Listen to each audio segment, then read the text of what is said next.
প্ৰথম মাটি দুগ্ধ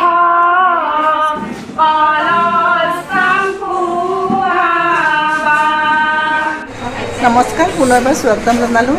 1 আগষ্টৰ পৰা 7 আগষ্টলৈ ৱৰ্ল্ড ব্ৰেষ্ট ফিডিং ডে আৰু ৱৰ্ল্ড ব্ৰেষ্ট ফিডিং ডে 2024 চনৰ আমাৰ থিম কি হ'ব আৰু আমি ৱৰ্ল্ড ব্ৰেষ্ট ফিডিং ডে এসপ্তাহ জুৰি কিয় এৱাৰনেছ মিটিং পতা হয়, এই গোটেইখিনি এটা চমু প্ৰতিবেদন আপোনালোকৰ মাজলৈ লৈ আহিছোঁ।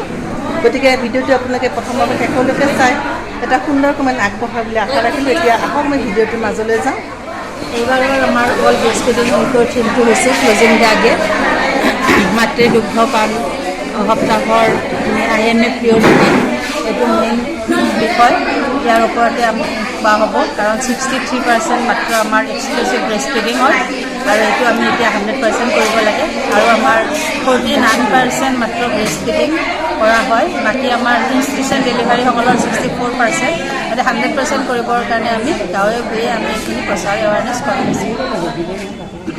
মাতৃ দুগ্ধ পান কৰাকে স্তন পান কৰা শিশুৰ বৃদ্ধি আৰু বিকাশ ঐ ৰাম ভালদৰে হয় জানানে, জন্মৰ পিছৰ পৰা 6 মাহলৈ ঐ ৰাম কেৱল মাকৰ গাখীৰ খুৱাকে প্ৰথম মাতৃ দুগ্ধ কলস্থান খুৱাবা, সেই কলস্থানত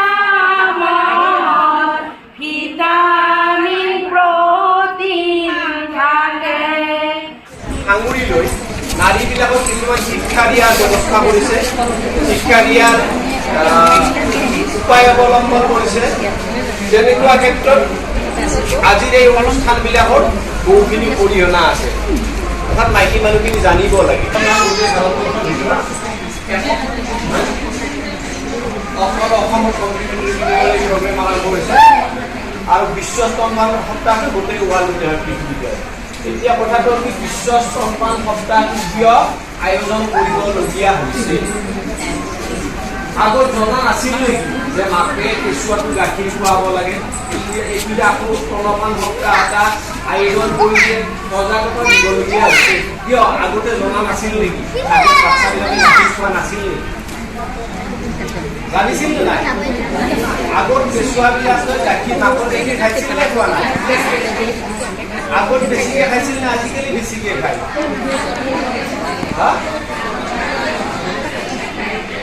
আজিকালি মানুহ যে বেছি উন্নত হৈ গ'ল, মানুহ বেছি সভ্য হৈ গ'ল।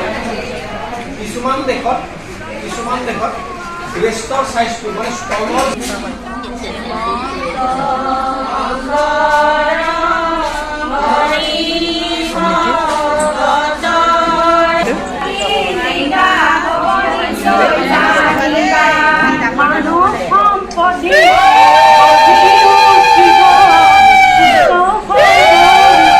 জগৎ জীব মানৱ সম্পদে জীৱ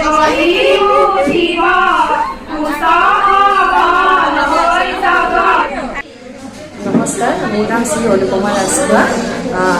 আজি আমি বিশ্ব স্তনপান সপ্তাহ পালন কৰিছোঁ আৰু ইয়াতে আমি প্ৰথম আহাৰৰ অনুষ্ঠানো ৰাখিছোঁ আৰু আমি এটা ধুনীয়াকৈ স্তনপান কক্ষ এটা সাজি উলিয়াইছোঁ। আহকচোন আপোনালোকে চাব।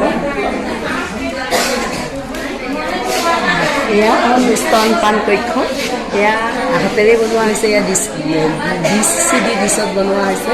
এয়া স্তনপান কক্ষ। আমি যে জন্মৰ পৰা 6 মাহলৈ কেৱল মাকৰ গাখীৰ খুৱাব লাগে, সেইকাৰণে আমি ইয়াৰ জৰিয়তে মাতৃসকলক বুজাব বিচাৰিছোঁ। আকৌ এয়া জন্মৰ পৰা 6 মাহলৈ অকল মাকৰ গাখীৰ খুৱাব লাগে, আমি এনেকৈ পিকচাৰৰ সহায়ত বুজাব বিচাৰিছোঁ। তাৰপিছত এয়া হৈছে কলস্থান শিশুৰ প্ৰথম প্ৰতিষেধক, সেয়া আমি বুজাবলৈ চেষ্টা কৰিছোঁ। এয়াই আছিল। ভিডিঅ'টো চাই কেনে পালে কমেণ্ট কৰি জনাব। ভাল লাগিলে লাইক এটা কৰিব, শ্বেয়াৰ কৰিব। ধন্যবাদ।